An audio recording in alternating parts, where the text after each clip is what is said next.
What's going on, folks? Welcome to 34 Questions. Today's guest is a very special guest.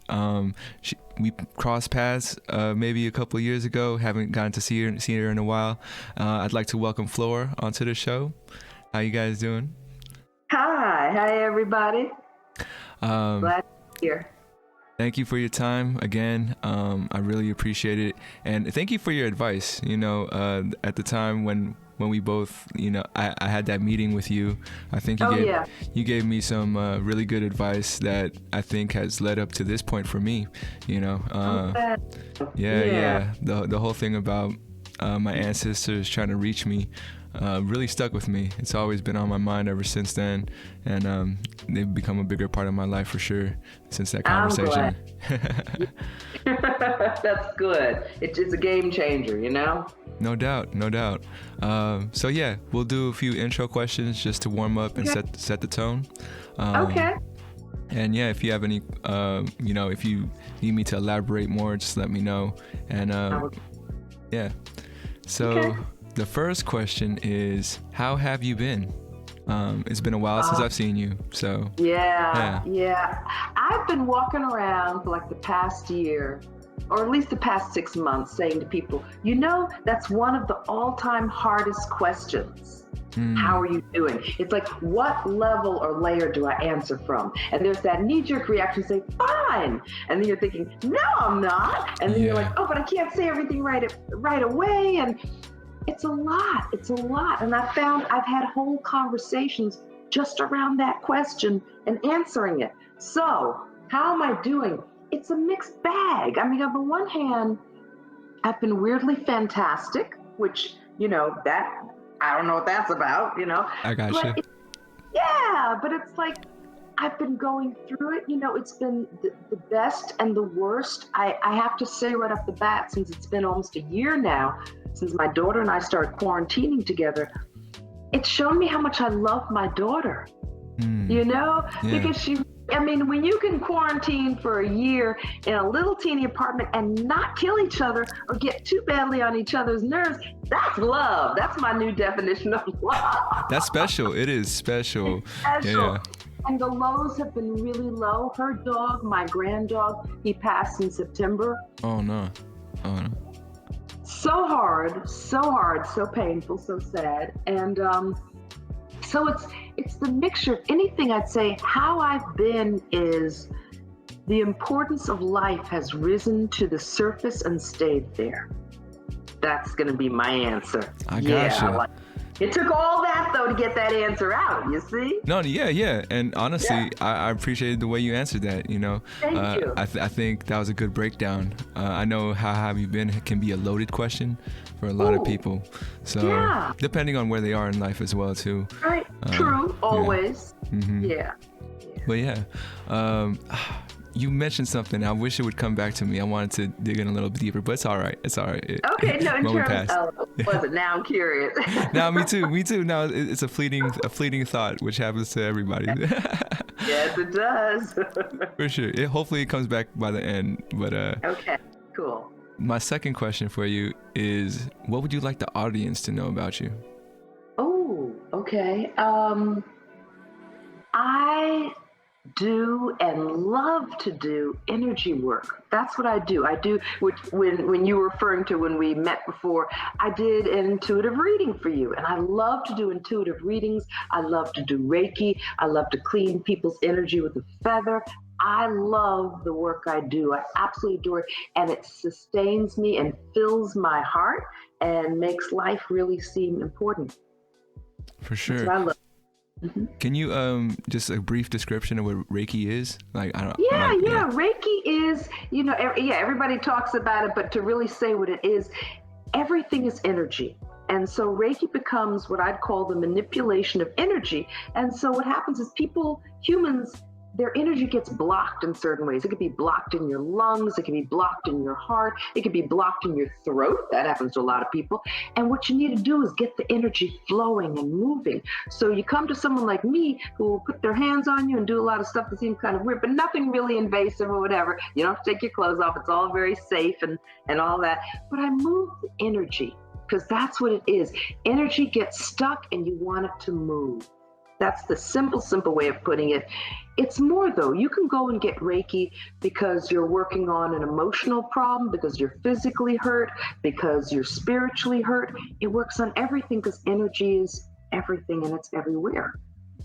I'm definitely feeling that for sure. I'm glad.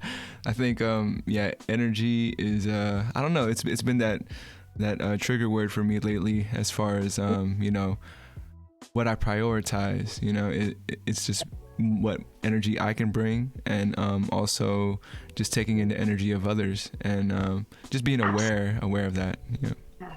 That you hit on something really important, because the thing that I think has come up in so many conversations for me recently is all of this time has taught us, hopefully, to be really aware that everybody's in all kinds of different places. And you should never assume, and you don't know where someone's energy is. And before you just throw their stuff on them, you might want to be respectful and ask. I mean, I just think it's teaching us to be a little more sensitive and thoughtful to all the complexities of life that any given human being is dealing with at any time, no matter what age. For sure. And that question I had for you came back through that answer, and it was so you had talked about the importance of life coming up to the surface, and it's here. Do you think it's going to stay there, or is? No, nothing stays the same. I mean, impermanence is the way. If it's great, it's not going to stay that way. If it's bad, it's not going to stay that way. So it comes up to this. I always think of the ocean. I think of what humans came out of, the ocean. And you think of the ebb and the flow. You think of the waves and the undertow. That's more like life. I gotcha. So if it's really good, it'll rise to the surface and then it'll sink back down again, but it will rise again. And human consciousness itself is incredibly slow. Now, you were saying, I was hoping I would say something else. No, it's not swift and fast. It's slow like a slug. It's slow like a slow slug. Okay.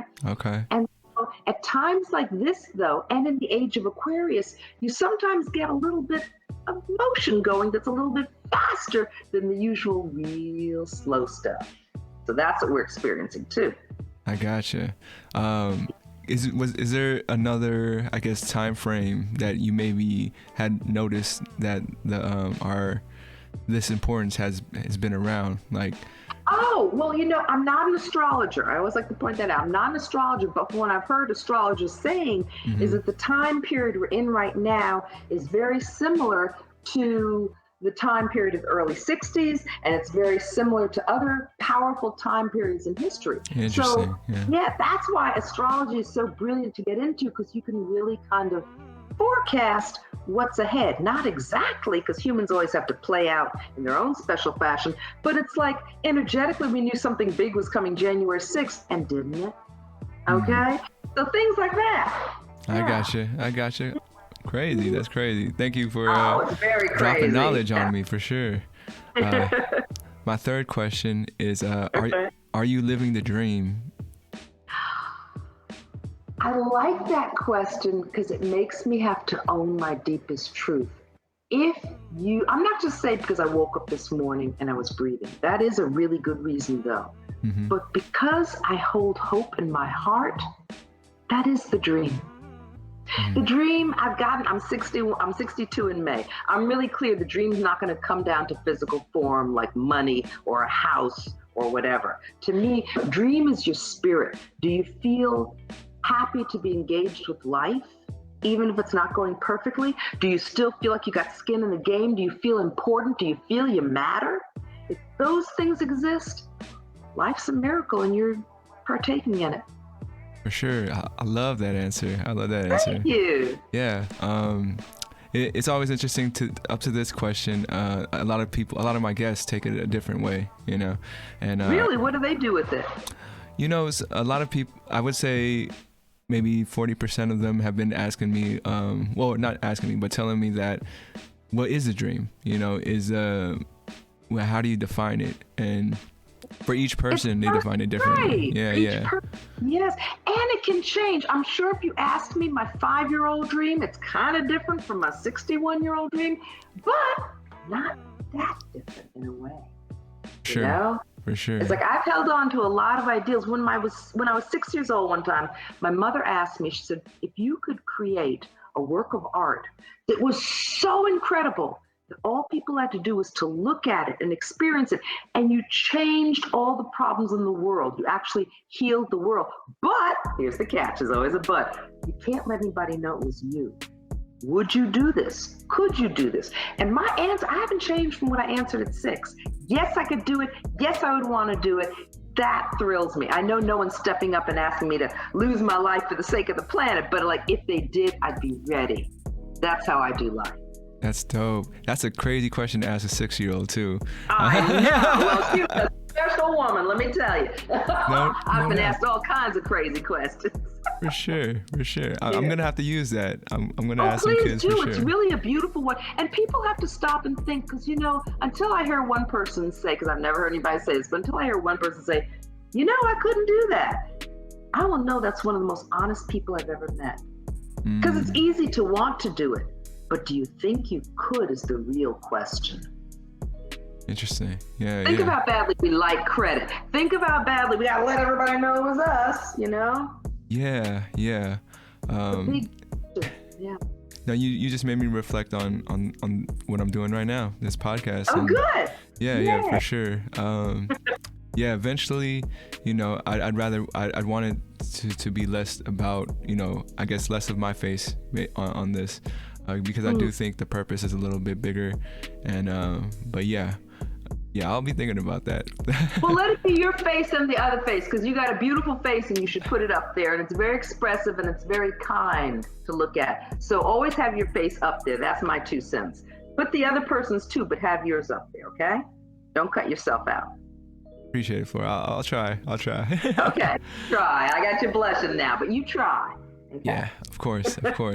My 4th question is, what would you like your descendants to know about you? Just think a couple generations down. You probably heard me explain the question before, but for me, when I'm just trying to figure out who I am, I would think about my ancestors and what they were like, and I wondered if they were anything like me. So if you have a descendant out there that maybe is trying to find themselves and trying to figure out who they are, what would you like them to know about you that they could maybe feel they could relate to? I would love it if in finding out about me, they suddenly, something clicks inside of them and they're like, yeah, she's someone I could have been. And because that's the way I feel about them, I would love for them to think, whoa, she was a badass. Okay, that means a lot to me. She was a badass. She told anybody what she thought. She went and did all the things that you're always told you can't do. Mm-hmm. That part, I love that. I just want them to think I was an all-around badass. Yeah. Okay, for sure. And someone to connect to, because that's the other thing too. Reach out to me. I'm all for that intergenerational connecting. I hope they'll reach out to me when they hear about me. And in whatever way we link or sync up, we'll meet. Do you mind me asking if you've had that kind of experience with any of your ancestors? I have. As a matter of fact, that's how I found out who my guardian angel is, because she's actually my great-great-grandmother who was from Ireland and came to this country in the early 1800s, became a maid in Atlanta, and she met a freedman. They married and settled down in Mississippi and had 4 kids. And then 2 of them did a thing called passing. That's where you go away. You leave your family and you pose for white, because being biracial, they decided they looked more white or they could pass for white. Wow. So they left. This is a huge thing. America doesn't even teach in its history classes, okay? No, it doesn't. Passing was colossal. And think of how many masters bred with their slaves. Have you met a black Washington in your life? No. You haven't met too many white, you've met black Washingtons. You haven't met white Washingtons, have you? You're right. George was a very busy dude, okay? I got George you. fucked a lot. He did. So did Jefferson. Go down Jackson. Go down all the ones. Big plantation owners. Wow. Many kids, which means many descendants. I got you. All of that. So back to me and my great-great-grandmother. So she came from Ireland. The first time, and when you asked me, Flor, can I ask you this? just for the record, you can ask me anything, anytime you want, because that's how I move forward. So I was 12 and I was suicidal. And I was about to stab a knife into my heart because I had had enough of life. And the only way I can describe it is I felt someone on the other end of the handle pulling back, saying, "Not on my watch." And that was my great-great-grandmother. Wow. And the first time I felt it was when I was 6 years old, and I was talking myself I was talking my way out of a very precarious situation. And she showed up in my left ear and said, "Stick to your answer, stick to your answer." That was the first I had a connection to her. And then I recognized her again 6 years later, 12. And I felt her ever since. And here's the interesting part. When I first thought of her, and when I do readings, I usually don't get names. That's not my thing. I can't come up with the name. But when I first thought of her at 12 years old, I thought of the name Lena. And I don't know why I thought of Lena, but I just did. And years later, we don't know her last name or where in Ireland she came from, but we know her first name, and it's Lenore. Wow. I said, well, she was talking to me, wasn't she? Yes, she is, and yes, she does. I have a picture of her on my altar today. That's just bananas. But thank you for that story. Thank you for that story. Yeah. Yeah, I mean, I wonder how often ancestors are trying to reach us sometimes. Oh, I would think all the time we're their agenda. How often do you work on your agenda? From any place. What do you mean? Well, what I mean is your agenda is your most important thing. So of course they're working on us. We are their agenda. As a matter of fact, I heard it put, and I love this, you are the sum total of all of your ancestors' efforts. Now don't let that kill your ego, but take it in. That's monumental, isn't it? Yeah. It's a huge job. I've often described myself, when I walk around, I feel like a Verizon commercial. There's like a pyramid of people behind me. These are my ancestors. They walk with me. They have a lot invested in me. I have a lot to do as a result. No doubt. The way you described it, like the Verizon commercials, definitely starting to feel that way more and more recently. Yeah, I'm sure. Yeah. Which is awesome. It's a good feeling. It is awesome. It is. Yeah. Colonization taught us not to respect our ancestors because maybe they didn't know how to respect theirs, but we didn't have that affliction. And so we've really got to bring this richness back into our lives because a lot of us got robbed of it, Yeah. And colonization, that's a whole nother topic. Another whole topic. Yeah.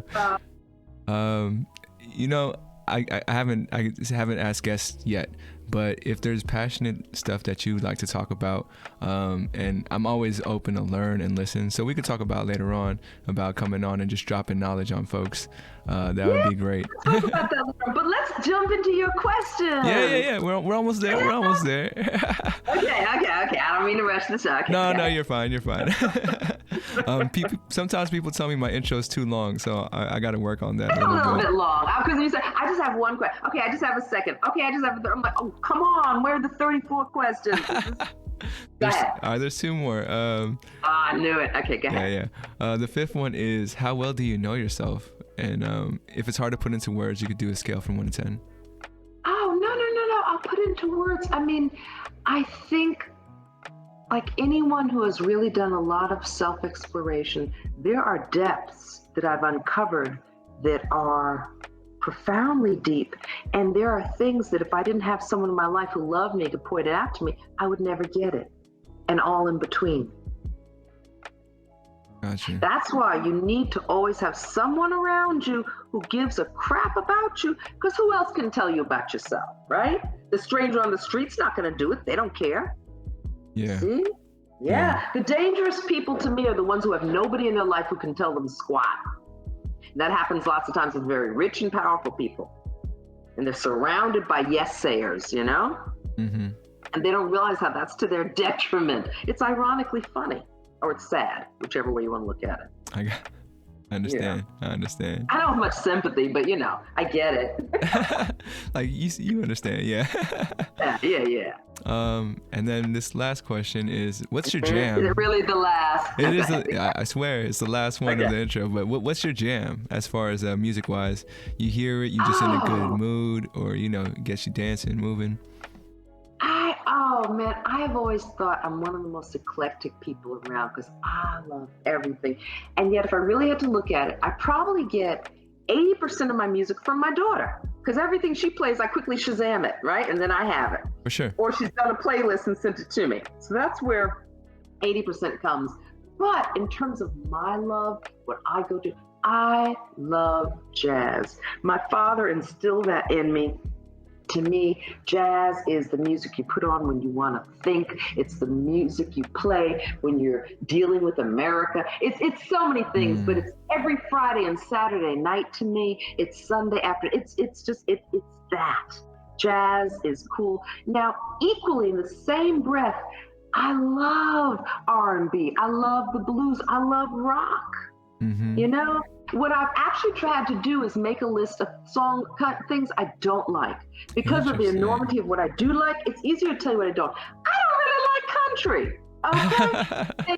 One, or like I love Wichita Lineman by Glenn Campbell, but I can't name you 10 other songs that are country, okay? I don't like the twanging mang mang mang sound. Country.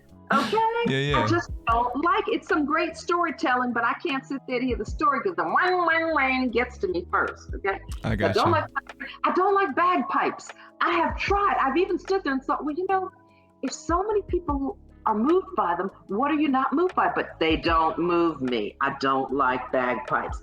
I do like gamelan music, So it goes different ways. I love a Caribbean beat. Lots of times I'll go to the world music section because I like stuff from around the world. I love gypsy music from around the world. I love a lot of different things. I've always been incredibly eclectic. Growing up, I used to have, when I had records, a lot of my records were soundtracks to movies and plays on Broadway. You didn't see that coming, did you? Yeah. I mean, there was a time when I could sing from the first song to the end of the last song, the entire soundtrack of the movie, of the play, not the movie, Hair. I could have sung every word. You see? That's what's up. Yeah. So eclectic. I am not one of those, I only listen. Now, I'm not a big LED person. I don't tend to like hard rock, like the real, what do they call it, when it's like, heavy metal. Heavy metal. I couldn't think of the term. I don't like heavy metal. It hurts my ears. I don't like it. But other than that, I think I'm pretty open. For sure. Yeah. Yeah. I mean, I don't know too many people who collect soundtracks. That's different, right? But I know it's out there. I know they sell them, and I'm always like, they're out. Oh, they sell them to every movie. They sell them. Yeah, they do. And I also love classic Chinese music and classic Indian music too. Love it. You can play it for hours. Love it. Yeah. Are those like more string? That's like more string. Yes, more string. Yes, not so much singing, but more instrumental and string. For sure. All right, so we made it to the main meat of the interview. Okay. Feel free to shoot me a number, and we'll get it rolling from there. 9, number 9. There's a song. Remember from the Beatles, number 9? Number 9? I know a different one. Engine number 9. Okay, let's start with 9. All right. This one is, who do you have major respect for? Like, who would you like to pay respects to, I would say? Wow. I mean, on the one hand, so many people, but I'm going to actually make it a little abstract. For sure. I have so much mad respect for Black children in this country. Because I'll say Black and brown children in this country because for what they go through and what they deal with, their white counterparts usually don't have a clue. You see? And so I really respect that child that can process and deal with all the horrors going on and all the additional stuff they have on them, but still show up and be there and be present and try and dream and hope and laugh and dance. I have so much mad respect for children that have to deal with this horrible racist society and still show up. They're the ones who have my respect. For sure. You told me you were a teacher before, correct? I did. I taught kindergarten. I've taught art. I was a substitute teacher for a while. I actually loved that.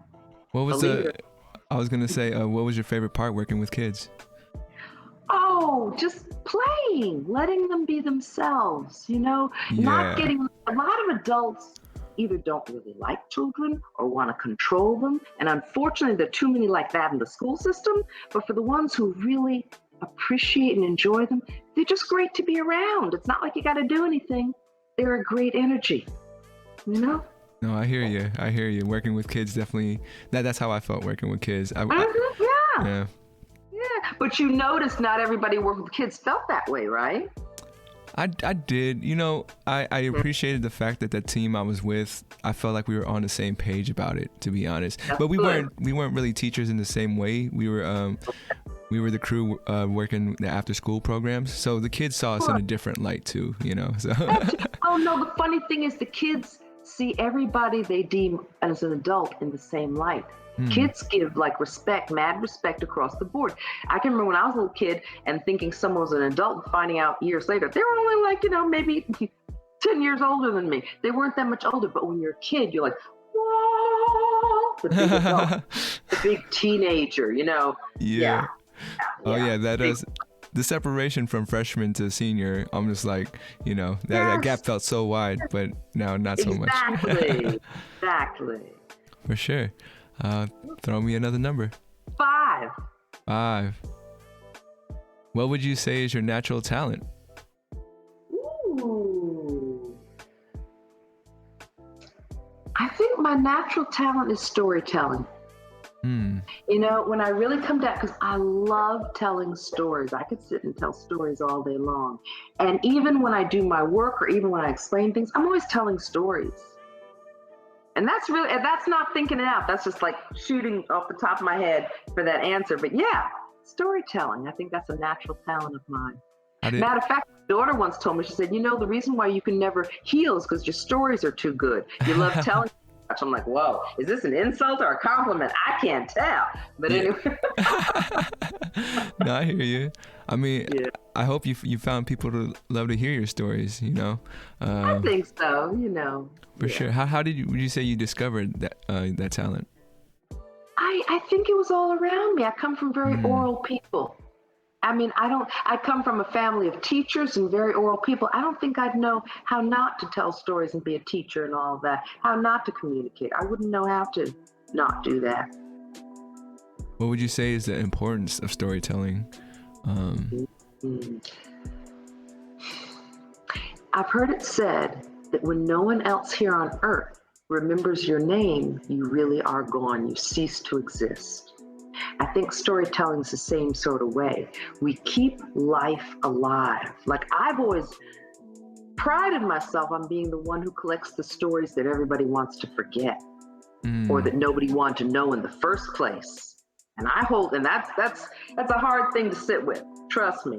But I've often felt the responsibility of being like that because I felt there were so many people who wanted to forget things, sweep it under the rug, not deal with it, all that kind of crap that I genuinely hate. So I hold the hard stories because I'm not going to let people forget stuff.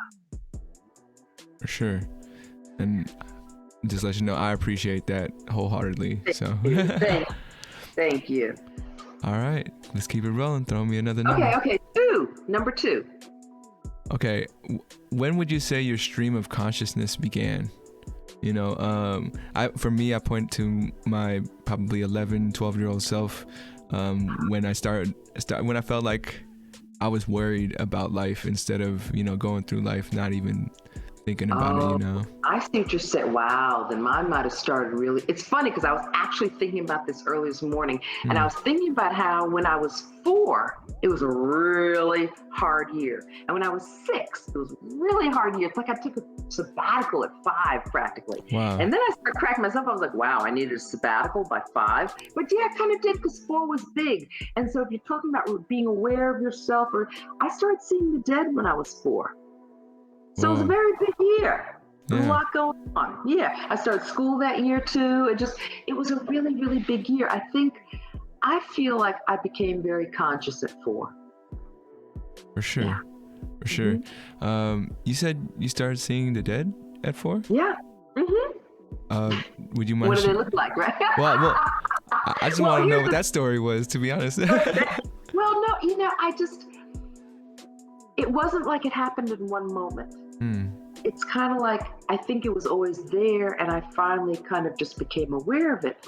The first thing to understand is that, and this has taken me a long time to see it in all the metaphysical work I've done for years, everybody sees things differently.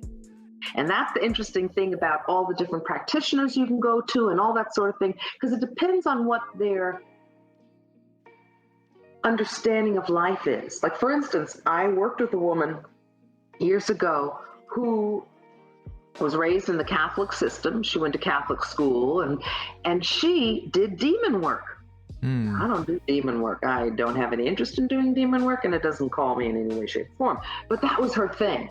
And she did that because that's where she could relate to it and get in on it. Okay? So I say that just to kind of put that out there. When I first started seeing the dead, and even to this day, it's not so much that I see like we see with our eyes, it's more a sense. But I was a little more open as a child, and I didn't want to be scared off. So it had to come through a filter that I could respect. And for me, and I've never heard anybody else say this, but for me, it was musicians.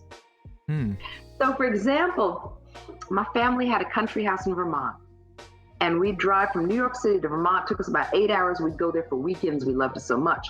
We were the third owners of this house we lived in. The second owners were this very interesting couple who had kind of kept it very old-fashioned and left it as it was. The original owners of the house were just, there's no other way to describe it. They were out there. They only developed the kitchen. The whole family lived in the kitchen. The children used to, and this is like probably turn of the last century. Okay, the children would run around naked in the snow, only wearing boots, and the father hung himself from the kitchen light, or the kitchen, whatever, the lamp, or the post, the beam, whatever. Yeah. So that's a very heavy energy to be in that house. So when we would arrive, my family would just walk in, because they didn't see them, but they'd always be standing right there in a line rather, in the kitchen, because that's where they lived. So we'd walk in, and I'd look at them and not say hello, and I'd apologize immediately for how rude my family was for just walking into their home and walking right past them, acting like Europeans, But who I saw standing there in the kitchen with the mother, the father, and the 4 kids, what it looked like to my eyes was Aretha Franklin, James Brown, and the Beatles. Really? Wow. I don't know what to tell you. That's how my mind works. Yeah. That's the lens that you're seeing it in. Yes, that's my lens. A couple questions to add on that. I'm sure more than a couple, but go ahead. I was gonna say, how important is it for someone who's looking for a home to find out about the history of the home? I would call it everything. Really? It's something that we haven't even done. I mean, well, for here, okay, no, it's trickier than that though, because you could have a nice home that's built and it's lovely, but what about the land it's on? Yeah. And if we're really going to ask ourselves that question, let's just take it back to the beginning. Oh, did you steal a country to have it? You did? And you killed off the original people? I'm thinking it's not going to go that good for you. Gotcha. And then you steal a whole bunch of more people to build this country, and you get the money from all this genocide you've done? I don't think that's a recipe for success. So yes, I would always, as much as you can, because sometimes you just can't know, but as much as you can, try to find out what went on there, what was there before. Was this Brooklyn is a burial ground. And from when I first heard that about Brooklyn, I was like, oh, that makes so much sense. I see. Okay, so yeah, you want to know. You can basically assume it was someone's land. They were probably killed for it. That's not going to go so well. But yes, if something like, all those Amityville horror movies have taught us, when something colossally heinous has gone down in a house, you probably don't want to live there. That's my thought. You can get a bunch of people to come in and blow smoke and say I'm a shaman and clean it out. Good luck. I don't think it's smart. That's my thought. So do it.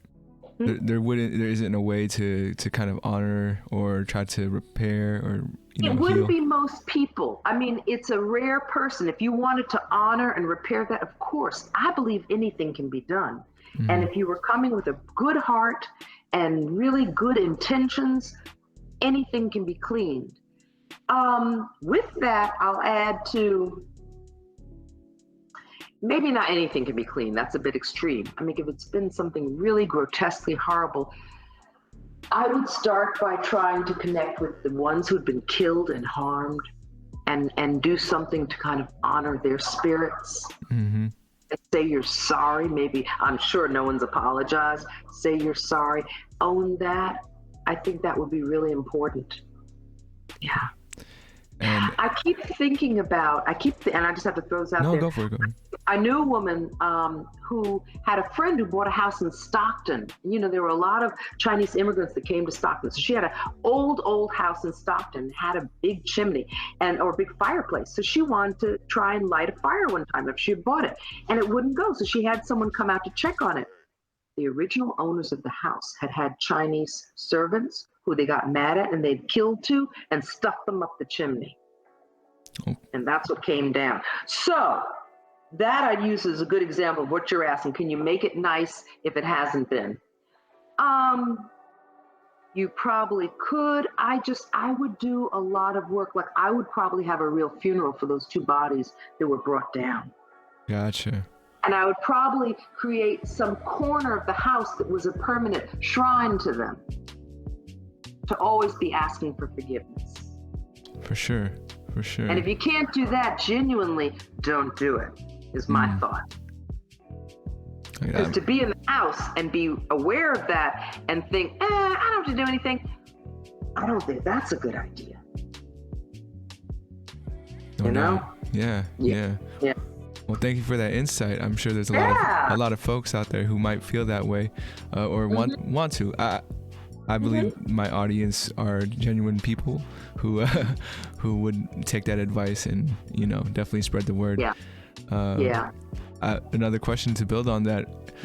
So I feel like a lot of times there's kids who maybe say hello or say they're playing with someone that no one else sees. Oh What do you think about that? Oh, well, it's very real. As a matter of fact, I'll do a combination of things. I'll tell you a real ghost story. I met this woman who was telling me about her son, and he was 9 at the time. And she said, he's always been sensitive. And whenever adults start telling me that, I start listening real tight because I know what's coming next. And so she goes, yeah, he's very sensitive. He can see the dead. I said, oh, I believe you. I believe that. She goes, oh, okay. And then once someone feels comfortable with you, they'll tell you more. So she told me this story about how his name was Tony. Her son, Tony, was always playing, and this little girl would always visit him when he played. We used the term imaginary, okay? Yeah, we do. A ghost is what it was, okay? I don't know imaginary about it. She was a ghost. But anyway, she would come and play with him. And then one day, she did just like this. She stopped playing, she stood up, and she looked at him, and then right in front of his eyes, she started aging rapidly. And she went up to like the age of a grown woman. That freaked him out. And he ran out of the room and tripped on the steps coming down and tumbled down the stairs. And at the time, his mother was talking on the phone with his dad.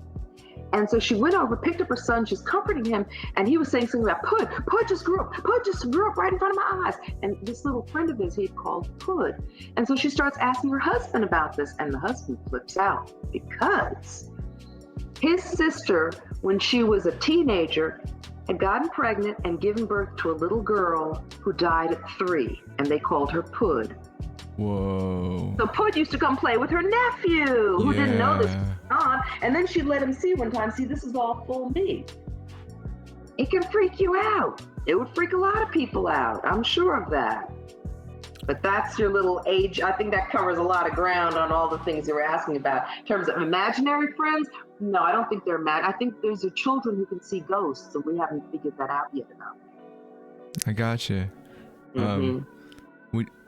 Does that ability go away as we get older, or? Oh, I think we kill it. It's not that it goes away. It goes away because we kill it. There are too many people who tell you this isn't real, and then you feel suspect if you keep on choosing to believe it. So you drop it and you join the crowd. I gotcha. All babies, as far as I'm concerned, all babies can see on all dimensions. Now, depending on your culture, your practices, all that, we start chopping it down, killing it, cutting it off as they grow and start to speak to us. Oh, I saw that. We're like, no, you didn't see because no one's there. I see. A very rare person who'll be like, no, I saw it. That's just not your average 3-year-old. Yeah. And they trust you to tell them the truth, and they trust you to, if you didn't know something, to be honest and say, I don't know a thing about what you're going through right now, but I'm not going to diminish your experience because I don't understand it. Hello, parents don't answer like that. So here we are. I gotcha. Yeah. Mm-hmm. Well, thank you for sharing. That story was crazy, and like just your insight, your view on it for sure. Yeah. I think. Pick a number. Yeah. Go for it. Okay, 8. Oh, no, you know what? Stop. Hold on. I've been doing all these little low numbers. Let me choose something big. Okay. 23. 23. Yeah. Let's see. What does the perfect day look like for you? Like, what does your morning look like, your afternoon, and your night, if you could build it out in your head? Yeah, I can tell you real easy. I haven't had a perfect day in a long time. My perfect day, I am one of those. I like to wake and bake. I'm just going to say it. I do. I hear you. Yeah. A great sativa first thing in the morning with like a cup of coffee or a great tea. Yum, yum, yum. Fun. So I'd wake and bake, blaze, and then I'd make art. I'd get lost in it. And then I'd probably play with my plants for a while. And all the while, I might be dancing around. But then the second I got tired, I would take a luscious nap. And then I'd order in Asian food that night. That would be a perfect day. Awesome. I mean, I'm curious, what's your favorite Asian food? What's your like go-to dish? Oh, this is so hard. Oh no, that's it. Or do you have a restaurant that you would recommend? Okay. Because I don't know. Okay, my favorite restaurant is not in the city that I live in. I love this place called Penang. It was Malaysian food. I love Malaysian food because it brings many things together. And I don't really like the way the Chinese do curry, but then Indians don't have noodles. And so it's like getting all the right things, but Malaysian food brings it together. And the curry they do reminds me of what my Guyanese grandmother used to make. I love Malaysian food. I equally love Vietnamese, I equally love Indian, and I love Japanese, and I love Thai. But I've discovered Burmese. Oh, baby! Here in town, Burma Love. They even know how to name their stuff correctly. Burma Love. What it does to your tongue is brilliant. That's in the city? Burma Yes! Love? Okay. Burma. Okay. You have them in Burma? Oh, no. Yeah. People learn, and everybody there is Asian, so you know it's good. Come on. For sure. Okay? I'm gonna definitely check it out. It's on my list now. It's on my list. It's okay, wait, let me tell you where it is. Burma Love. It's right. Oh, it's on Valencia. Okay. Yeah. By the Mission area ish. Yes, dude. Okay. Yeah. What's your favorite? Now that we're asking, what's your favorite restaurant? My favorite restaurant. Let me think about that. Honestly, I'm a burrito guy. So I like. Are you really? Yeah, really? I'm a burrito guy. it might be a little lazy, but but yeah, I'm a burrito guy. Have you been to the burrito sushi place downtown? Sushirito? Sushirito, yes. Yes, definitely been there. I love their stuff. Like it? Yeah, for sure. Okay. It's a giant sushi, so it's a giant sushi. What's not to like? Exactly. Yeah. But have you tried a taqueria? Tacorea? No, I haven't. Yeah, I just discovered. I found out about that place maybe a couple of weeks ago. Oh. They had a kimchi burrito that was really good. Okay. And I think I'm definitely supporting that place as much as I can. Okay. Yeah. Good vibes in there. Good vibes. Mm-hmm. It's on Broadway, like around that area. Okay. Yeah. Cool. Yeah. Nice. For sure. Tell me another number. Okay. 27. Do you believe in aliens? Yeah, I am one. How can I not believe in myself? I got you. I mean, I think there are a lot more hybrids walking around than we know. Interesting. And I also think aliens come in forms that our little narrow consciousness can't even think of.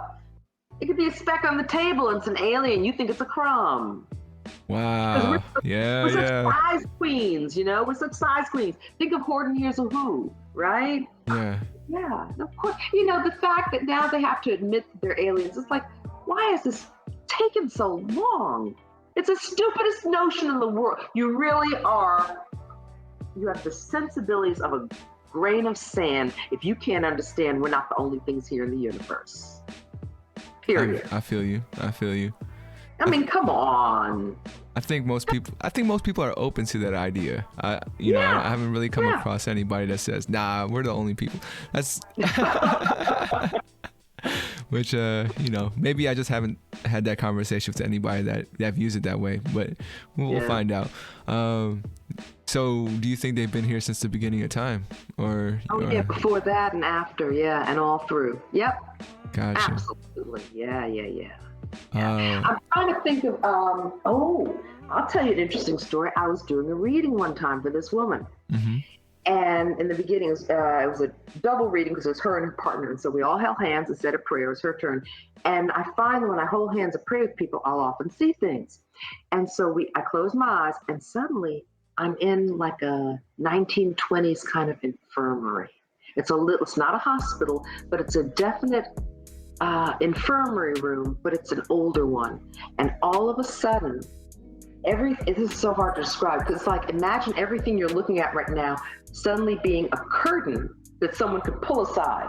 So I'm looking at this infirmary room and all of a sudden the whole room gets pulled aside like a curtain and this alien stares at me. And I go, gulp!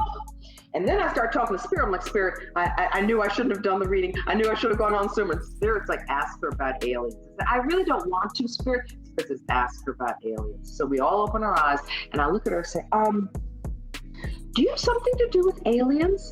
And she went pasty on me. She said, yeah, they wake me up at night. They follow me around. I'm like, wow. So I didn't want to see that, but I did. So there we go. That's aliens. Hello. Wow. That makes me think now what if there's aliens in my thoughts, and I just don't know. Right, you know? Popping in and taking a look. Yep. Yeah, that's crazy. They want to go. They're powerful. Mm-hmm.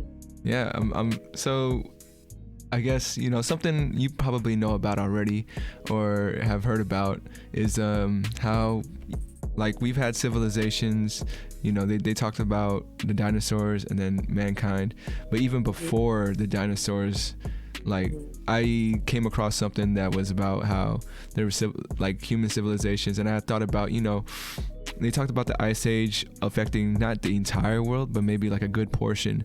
But then there's a portion of the world or an area of the world that was still, inhabitable. And I was just thinking maybe that's why one of the oldest countries that we have, or the ones that we have a long record of, like, I would say China is one of them. I feel like they have a lot of documents and a lot of history that they still refer to from way back.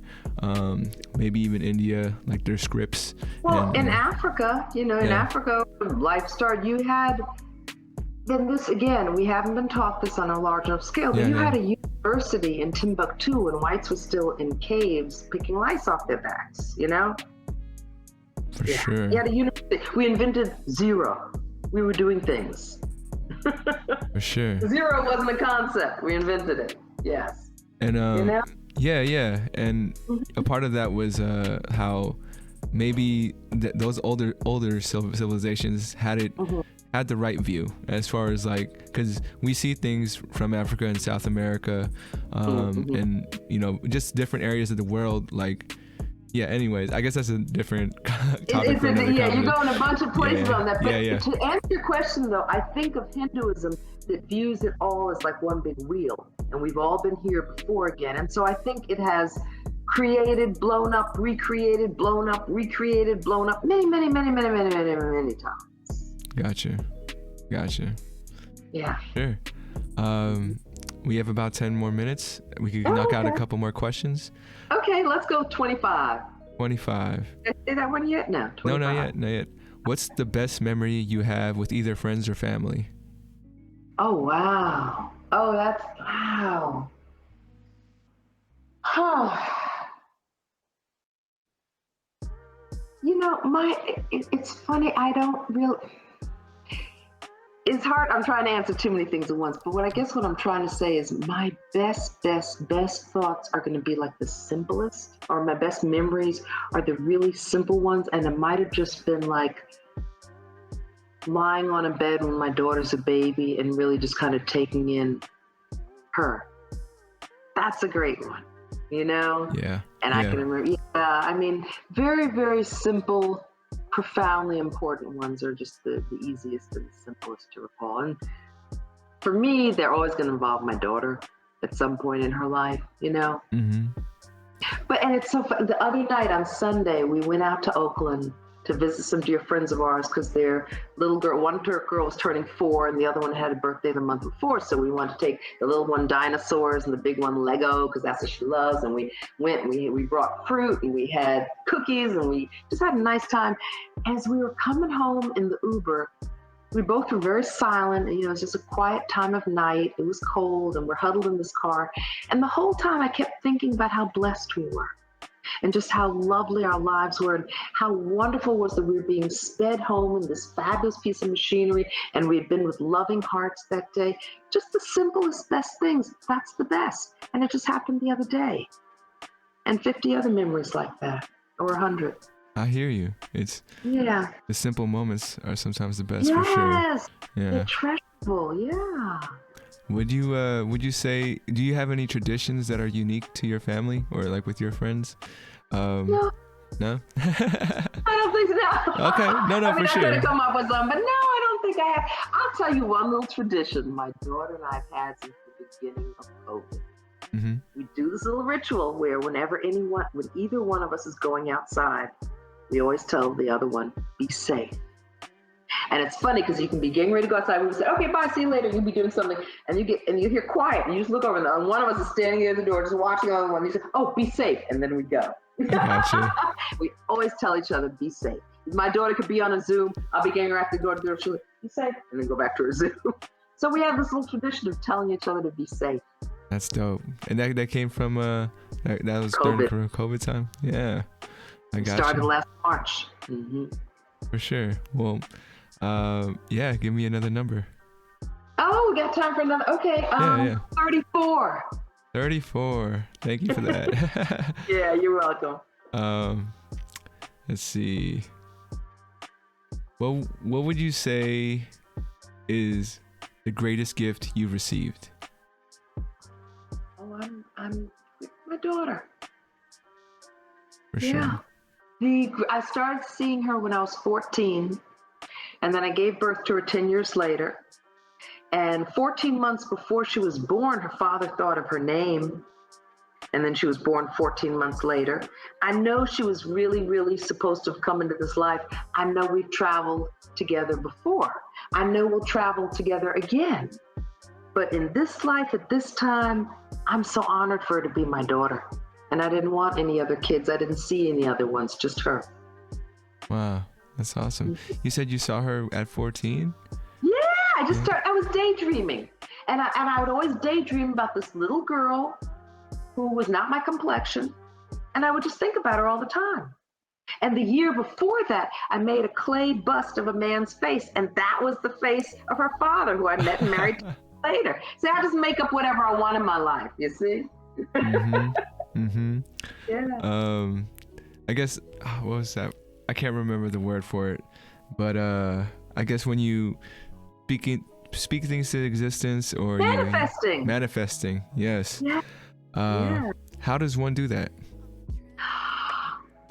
Effortlessly and without a lot of thought. What you do is you ask, like when you were a little kid, and you say, I want ice cream. You ask like that, say, I want something.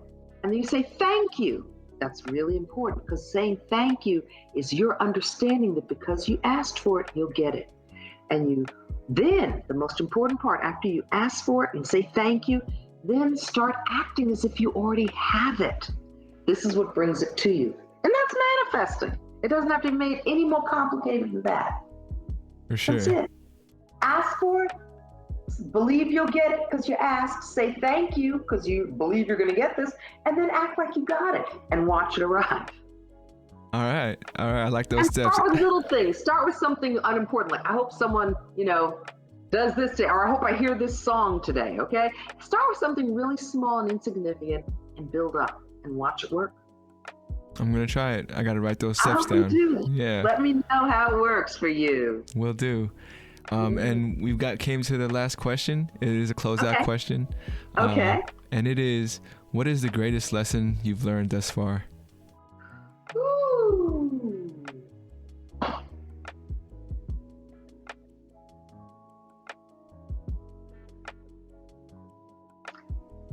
Love is the most important thing in the world. Period. When, like Jimi Hendrix said, when the power of love is greater than the love of power, we'll know peace.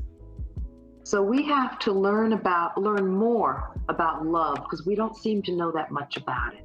We make it provisional and transactional. That's not love. What do you think is the biggest barrier for people to maybe come to that realization for themselves? Fear of what they perceive themselves as losing or not being able to have. I gotcha. Yeah. I think that's a good way to end it. I think it is too. Thank you for your time, Flor. This was an amazing conversation. Yeah. This was great. I'd love to do it again if you're open to it. Of course, I will definitely reach out to you. And yeah, I think there could be a segment where you drop knowledge on us, because I feel like you're a teacher, so I'm sure you'll always be doing that. Yeah. So thank you for your time again. And I shall